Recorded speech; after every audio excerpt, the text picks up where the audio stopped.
The magical day of tax season has arrived, and January 24th was the first day that we could file our taxes.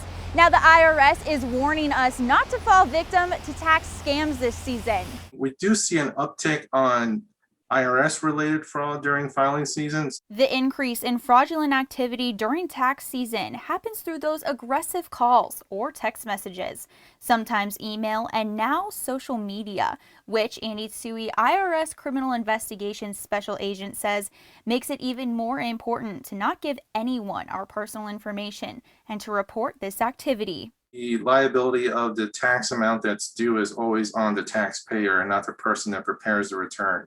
The IRS Criminal Investigation gives some tips on what we should watch out for when doing our taxes this season. Choose a tax preparer wisely, one who is available year-round, will answer all your questions, and can provide their IRS Preparer Tax ID number. Fraudulent preparers will make promises of large refunds and say they know the loopholes in the system. Always make sure that your refund goes into your bank account, not the preparer's.